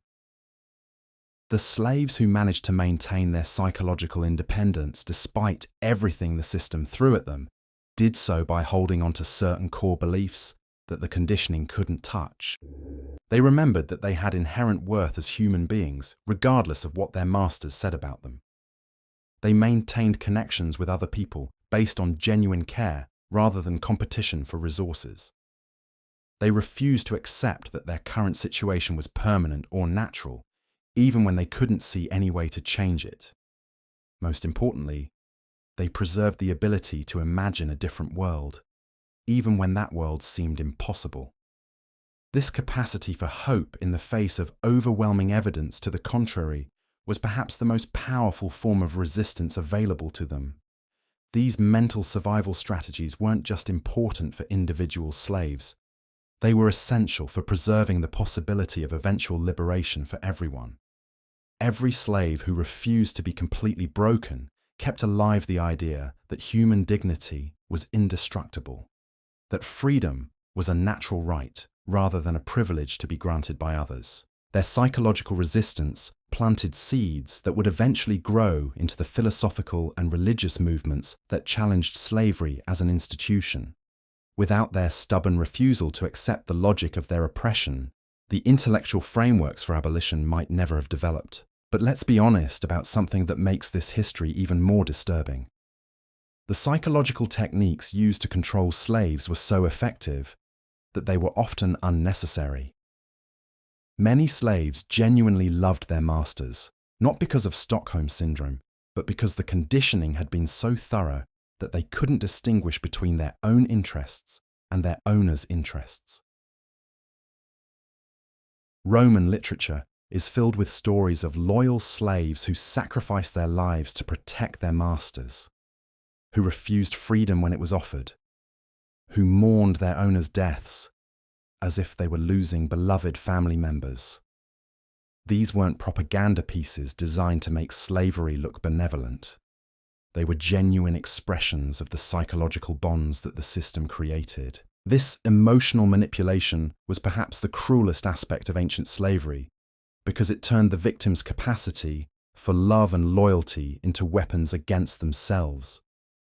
Slaves who might have been able to resist physical brutality found it much harder to resist their own feelings of attachment and gratitude toward masters who showed them occasional kindness. The system was designed to create trauma bonds, intense emotional connections based on cycles of abuse and relief that made slaves psychologically dependent on their oppressors. Masters who alternated between cruelty and kindness, who punished and rewarded unpredictably, who threatened and then protected their slaves from the consequences of their own actions, were often the most successful at maintaining control. Slaves in these situations often developed what we would now recognize as complex PTSD, characterized by emotional instability, difficulty trusting their own perceptions, and an overwhelming need for approval from authority figures. They would blame themselves for their master's anger, feel grateful for basic necessities, and see any expression of kindness as evidence of genuine care. This psychological dependency was so strong that many slaves continued to seek approval from their former masters long after achieving freedom. They would visit regularly, asking for advice, offering services, maintaining relationships that looked almost like family bonds to outside observers. But these weren't healthy relationships based on mutual respect and affection. They were the result of systematic psychological manipulation that had convinced the former slaves that their worth as human beings depended on their usefulness to their former oppressors. The masters often encouraged these continued relationships because they provided ongoing benefits without legal obligations. They could continue to exploit their former slaves' labor and loyalty without having to provide food, shelter, or protection in return.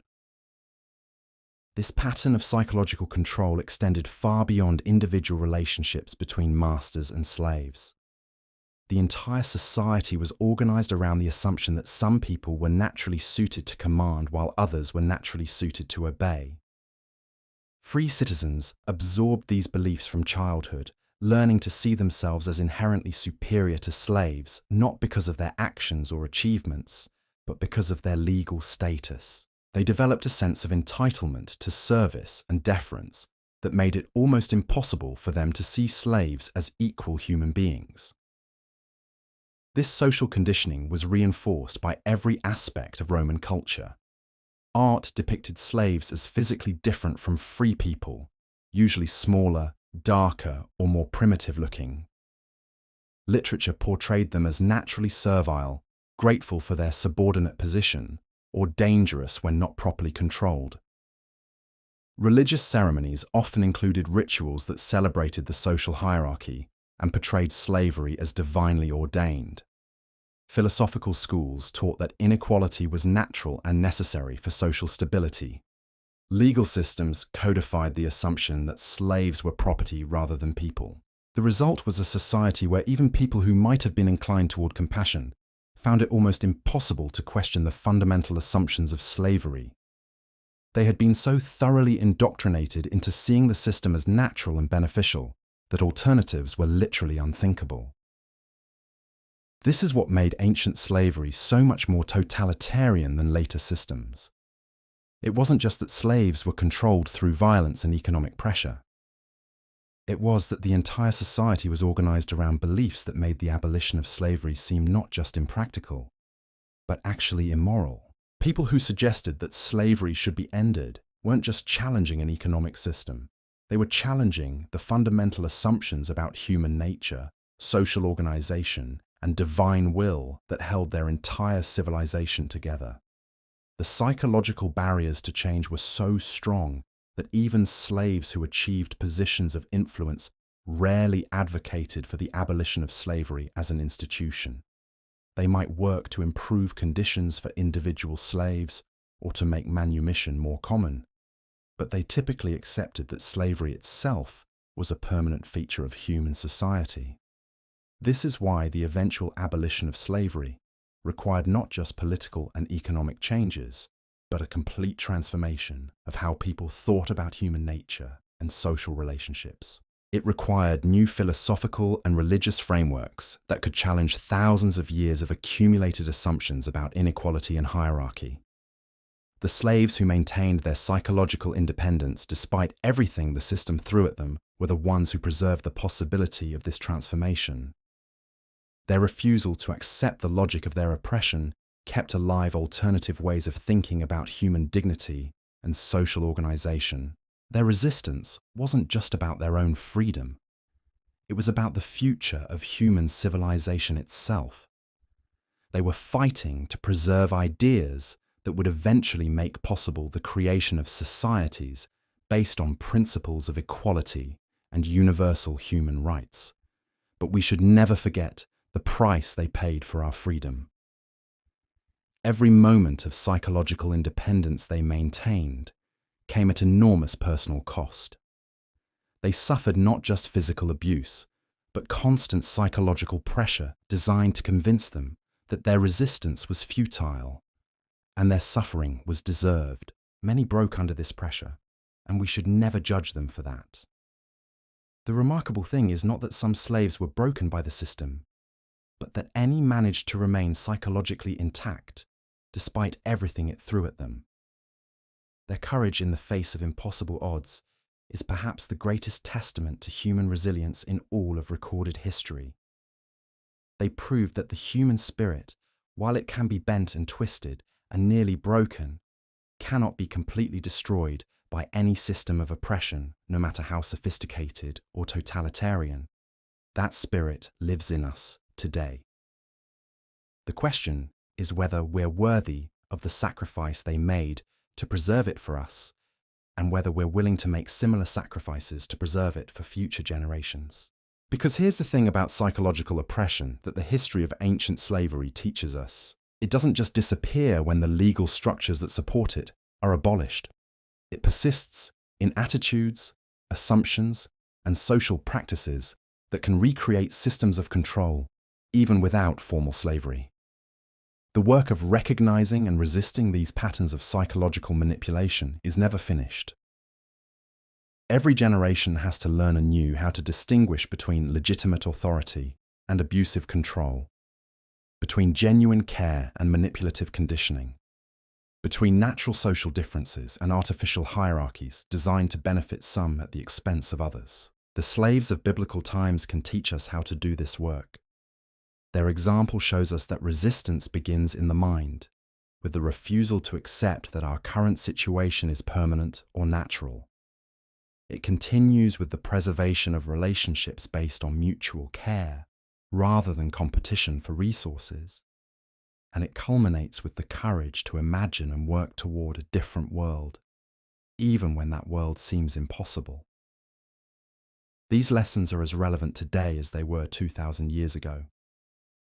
The specific forms of oppression may have changed, but the underlying patterns of psychological control remain remarkably consistent.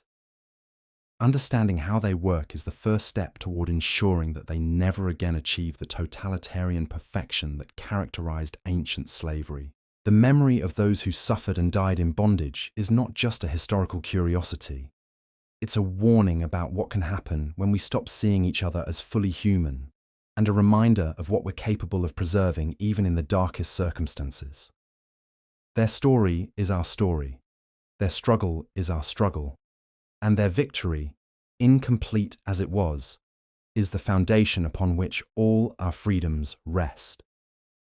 The slaves who did manage to break free from this psychological prison faced challenges that would test the limits of human endurance. Imagine escaping from your master's estate after years of conditioning, only to discover that the entire world outside was designed to recapture you. Roman law didn't just permit the hunting of escaped slaves, it incentivized it. Professional slave catchers roamed the empire like bounty hunters, equipped with brands, chains, and torture devices specifically designed for recapture. They knew the psychology of escaped slaves better than the slaves knew themselves. They understood that most runaways would try to return to their places of origin, would seek out family members, would make predictable mistakes born from desperation and hope. The reward system was carefully calibrated to make slave hunting profitable. A captured runaway might be worth several months' wages to a professional hunter. But here's the truly diabolical part. The law required that escaped slaves be returned to their owners, but it didn't specify what condition they had to be in when returned. This meant that slave catchers could torture, maim, and abuse captured runaways as much as they wanted, as long as the slaves were still breathing when delivered back to their masters. Many hunters developed sadistic reputations, taking pleasure in the hunt itself rather than just the financial reward. They would track escaped slaves for weeks, following them through forests and mountains, letting them think they were free before closing the trap. The psychological torture of believing you had escaped, only to hear the dogs barking behind you again, broke more spirits than any amount of physical abuse. When captured runaways were returned to their masters, the punishments were designed not just to discourage future escape attempts, but to serve as public warnings to other slaves. Crucifixion was common, but it was often preceded by days or weeks of preliminary torture designed to maximize suffering while keeping the victim alive. Branding was another favorite punishment. Not just a simple mark to identify the slave as a runaway, but elaborate designs burned into the face, hands, or forehead that would mark them for life as someone who had dared to seek freedom. These brands served multiple purposes. They made future escape attempts more difficult because the slave could be easily identified. They created permanent shame and humiliation that reinforced the slave's sense of worthlessness. And they served as constant reminders to other slaves of what happened to those who tried to run. But perhaps the cruelest punishment was the sale to the mines or galleys. Masters who wanted to make an example of escaped slaves would often sell them to the most brutal work assignments available, knowing that it was essentially a death sentence carried out slowly and publicly. The slave would be marched through the community in chains, past their former friends and family members, while the master explained that this was what happened to ungrateful slaves who rejected his kindness and protection. The psychological message was clear. Your master is your protector, and the world outside is so dangerous that even attempting to leave will result in a fate worse than death. This system of recapture and punishment was so effective that many slaves never even attempted escape. Not because they were content with their situation, but because the risks seemed so overwhelming that they couldn't imagine any scenario where flight would improve their circumstances. The few who did successfully escape and avoid recapture faced a different kind of hell. Roman society had no place for free people without legal documentation, family connections, or economic resources. Escaped slaves couldn't get legitimate work because employers were required to verify the legal status of their workers. They couldn't rent housing because landlords faced severe penalties for harboring runaways. Most ended up in the criminal underworld, becoming thieves, assassins, or prostitutes, simply because those were the only occupations available to people outside the legal system. Others formed bandit groups that survived by raiding rural communities, but these groups were constantly hunted by Roman forces and rarely lasted more than a few months. The irony was devastating. Slaves who had risked everything for freedom often found themselves living in conditions that were worse than slavery. They had physical liberty, but no security, no community, no legitimate way to survive. Many voluntarily returned to slavery or were recaptured while trying to surrender themselves to avoid starvation. This created another layer of psychological control that extended far beyond the slave population itself. Free Romans could point to the visible failure of escaped slaves as proof that slavery was actually beneficial, that it protected people who were incapable of caring for themselves in the harsh realities of the free world. The system was designed to be self-justifying at every level. The suffering it caused was used as evidence for its necessity. The desperation it created was seen as proof of natural inferiority. The psychological damage it inflicted was interpreted as confirmation that some people were born to be slaves. But let's talk about something that might shock you even more than the individual suffering we've been discussing. The scale of ancient slavery was so vast that it fundamentally shaped the development of human civilization in ways we're still discovering today.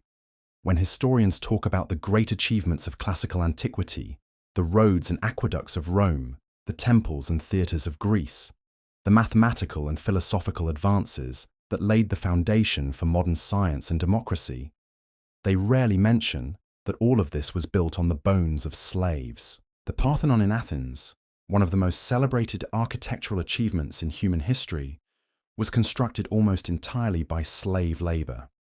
The marble was quarried by slaves, working in conditions that killed most of them within a few years. The massive stones were transported by slaves using techniques that routinely crushed workers beneath the weight of the blocks they were moving. The intricate carvings and sculptures that make the Parthenon so beautiful were created by slave artisans who spent their entire lives perfecting techniques they would never be credited for developing. Their names are lost to history, but their work still draws millions of visitors who admire the genius of Greek civilization without thinking about the human cost of creating it. The same pattern repeated across the ancient world. Roman roads, those engineering marvels that connected an empire spanning 3 continents, were built by slave work gangs that were literally worked to death and replaced with fresh captives as needed. The life expectancy of a road-building slave was measured in months, not years. The famous Roman baths, those symbols of civilized leisure and sophisticated urban planning, were maintained by slaves who worked in underground furnace rooms so hot that they regularly died from heat stroke. The beautiful mosaics that decorated these baths were created by slave artists who went blind from working by inadequate lighting, their eyesight sacrificed for the aesthetic pleasure of their masters. Even the intellectual achievements we celebrate were built on slave labor. The Library of Alexandria, that legendary center of learning and scholarship, was staffed by slaves who copied manuscripts, organized scrolls, and maintained the building while scholars debated philosophy and mathematics in the reading rooms above. The great philosophers whose works still influence our thinking today lived in households supported by dozens or hundreds of slaves. Aristotle, whose writings on ethics and politics are still studied in universities around the world, owned slaves and saw nothing contradictory about writing treatises on virtue while benefiting from forced labor. Plato, who wrote about justice and the ideal society, assumed that slavery would continue in his perfect republic because he couldn't imagine how civilization could function without it.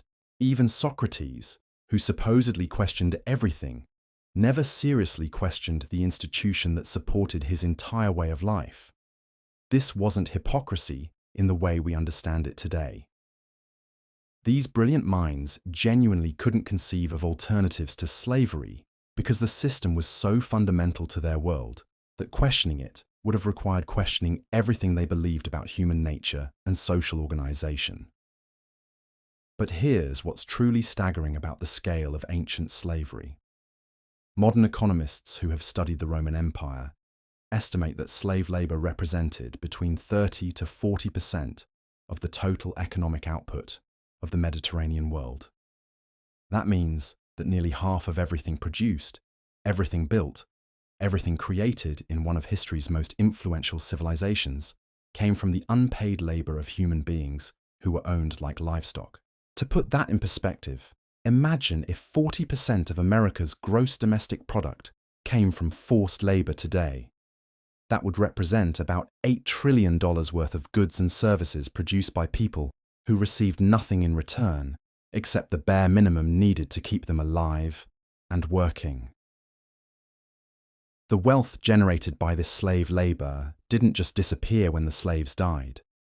It accumulated over generations, creating the capital that funded further expansion, more wars of conquest, more slave-taking, more wealth concentration. The Roman elite became so rich from slave labor that their fortunes would be impressive even by modern billionaire standards. Some individual Romans owned thousands of slaves spread across multiple estates, mines, and urban properties. The wealth they extracted from this human property allowed them to live in luxury that wouldn't be matched again until the Industrial Revolution. They had heated floors, running water, elaborate gardens, private libraries, and personal staffs larger than most modern corporations. This concentration of wealth had profound effects on Roman society that extended far beyond the slave population. Free workers found it almost impossible to compete with slave labor, leading to mass unemployment and social unrest among the citizen population. Small farmers were driven out of business by large slave-worked estates, creating urban poverty and political instability. The availability of cheap slave labor also discouraged technological innovation. Why develop labor-saving devices when human labor was so abundant and expendable? This is one reason why the Roman Empire, despite its engineering achievements, never developed the kind of mechanical innovations that drove the later Industrial Revolution. Slavery wasn't just morally wrong, it was economically inefficient in ways that held back human progress for centuries. The vast human resources tied up in forced labor could have been directed toward education, innovation, and creative endeavors that would have benefited everyone. Instead, they were wasted on maintaining a system that enriched a tiny elite while impoverishing the majority. But the economic effects pale in comparison to the cultural and psychological damage that slavery inflicted on ancient societies. When nearly half your population consists of people who are systematically dehumanized, it becomes almost impossible to develop coherent ideas about human dignity, individual rights, or social justice. Roman law, which influenced legal systems around the world for centuries, was fundamentally corrupted by its need to justify treating humans as property.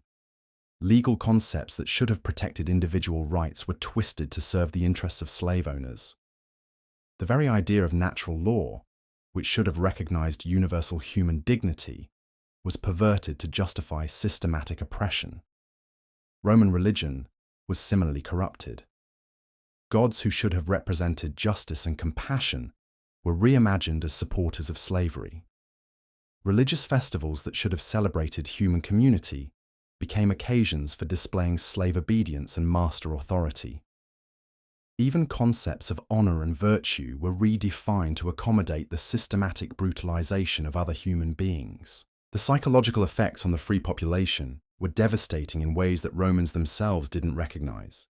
Growing up in a society where torture and murder were daily occurrences, where human beings were bought and sold like animals, where systematic dehumanization was not just legal but celebrated, created patterns of thinking that made Romans casually cruel in ways that shock us today. Roman entertainment, as we've discussed, centered around watching people die in agony for amusement. Roman politics involved the casual use of torture and execution as tools of governance. Roman family life often included the sexual exploitation of vulnerable household members. These weren't aberrations committed by a few evil individuals. They were normal aspects of a society shaped by slavery. The capacity for empathy, which should be one of humanity's greatest strengths, was systematically damaged in people who were raised to see some humans as property. Romans could write beautiful poetry about love and friendship, while casually ordering the crucifixion of rebellious slaves. They could create art celebrating human dignity while participating in systems designed to destroy it.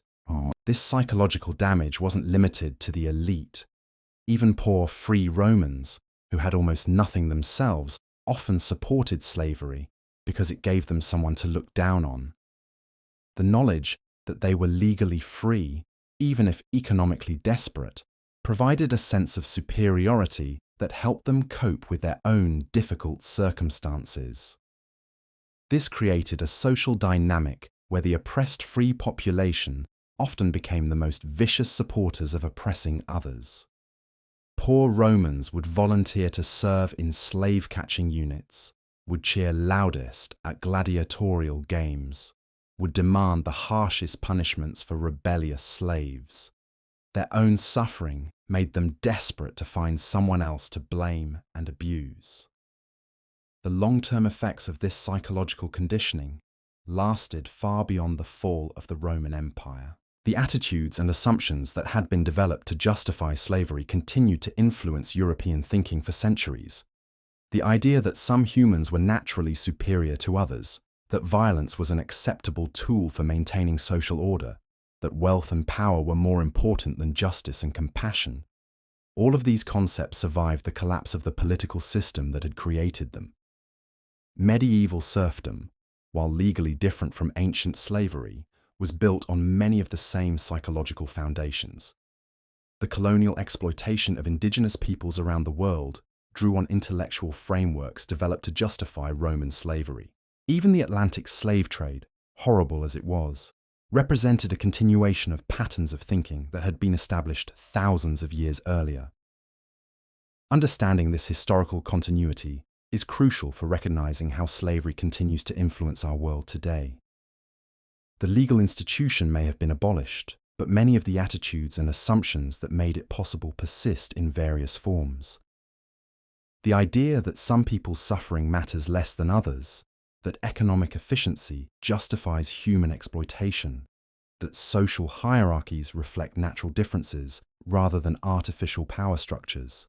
All of these concepts can be traced back to the intellectual frameworks developed to justify ancient slavery. This is why studying biblical-era slavery isn't just an academic exercise in understanding the past.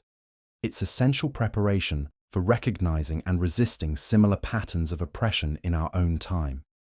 The techniques of psychological control, the methods of economic exploitation, the strategies for maintaining social hierarchies, they haven't disappeared. They've just been adapted to new circumstances. Modern human trafficking uses many of the same psychological manipulation techniques that Roman slaveholders perfected.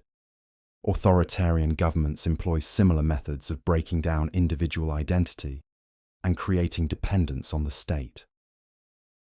Even legitimate businesses sometimes use variations of these control mechanisms to exploit vulnerable workers. The history of ancient slavery shows us what happens when these techniques are allowed to operate without restraint.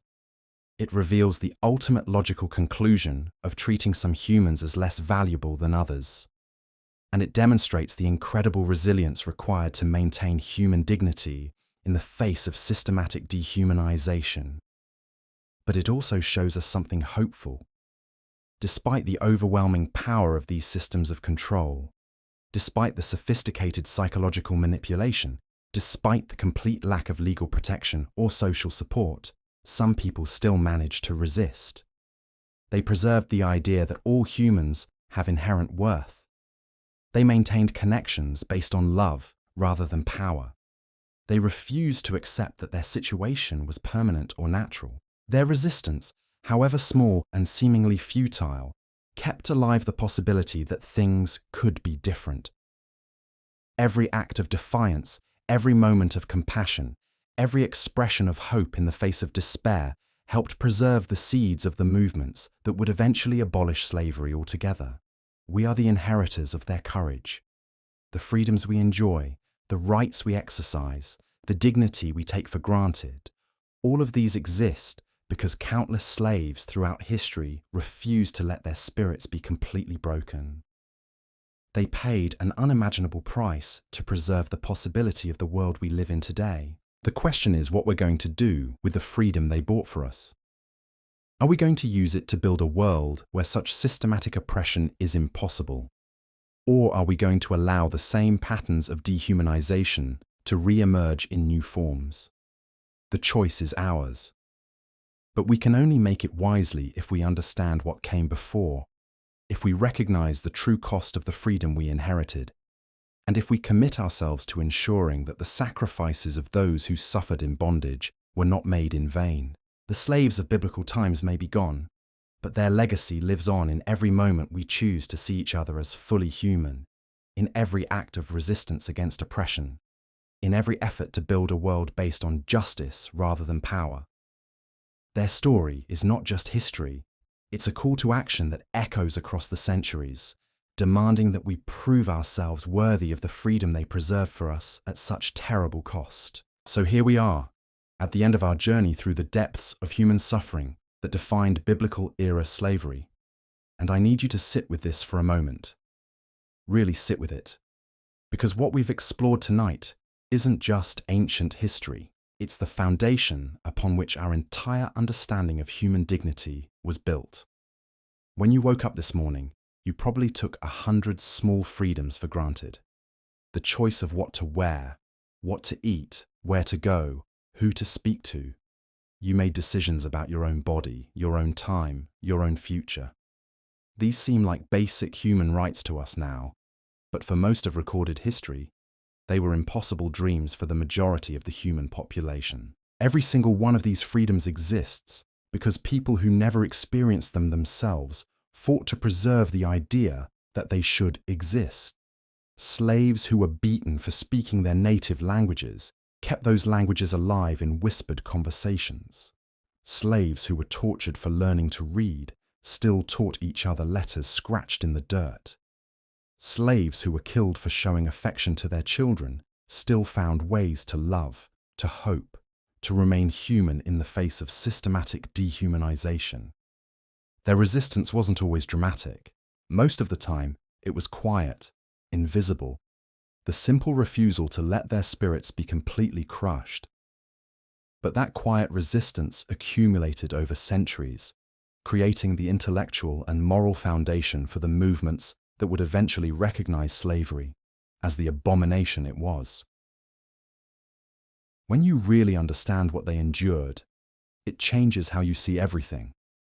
That moment of frustration when your boss gives you extra work, they would have been grateful for the right to feel frustrated instead of grateful. That argument with a family member that leaves you upset, they would have treasured the luxury of having family relationships worth arguing about. That bad day when everything seems to go wrong, they would have celebrated having enough autonomy for things to go wrong by your own choices rather than someone else's commands. This isn't meant to minimize your struggles or make you feel guilty about your problems.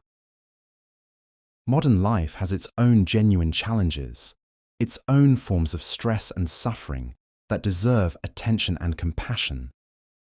But understanding the full scope of what others have endured can give us perspective on our own difficulties and strength to face whatever challenges we encounter. More importantly, it can inspire us to use our freedom in ways that honor the memory of those who never had it. Every vote we cast, every voice we raise against injustice, every moment we choose to see someone else's humanity instead of their differences, we're continuing the work that slaves began centuries ago. We're building the world they could only dream of, where human dignity isn't dependent on legal status or economic value, but is recognized as an inherent right of every person. The slaves of biblical times faced horrors we can barely imagine, endured suffering that would break most of us completely, and still found ways to preserve hope for future generations they would never live to see. They are the heroes of human history, not because they achieved military victories or accumulated wealth or power, but because they refused to let the worst of human nature extinguish the best of the human spirit. Their story reminds us that freedom isn't free, that dignity isn't guaranteed, and that the progress we've made toward recognizing universal human rights is fragile and requires constant vigilance to maintain. But it also reminds us that the human capacity for resilience, compassion, and hope is stronger than any system designed to destroy it. So the next time you exercise your freedom to choose, remember those who never could. The next time you speak your mind without fear, remember those who were tortured for having opinions. The next time you love someone freely, remember those whose families were torn apart for profit. Their suffering wasn't meaningless if we use our freedom to ensure that such systematic dehumanization never happens again. The chains that bound them have been broken, but the responsibility to remember them, to learn from their example, and to build a world worthy of their sacrifice, that responsibility belongs to us now. And that's not just a historical curiosity or an academic exercise. It's the most important work any of us will ever do. Because in the end, the greatest tribute we can pay to those who suffered in bondage is to use our freedom well, to see each other as they saw themselves despite everything the world told them, as human beings deserving of dignity, respect, and love, no matter what. Their story is our story. Their struggle is our inheritance, and their victory, incomplete as it was, is the foundation of every freedom we hold dear. May we prove ourselves worthy of the price they paid for our liberty.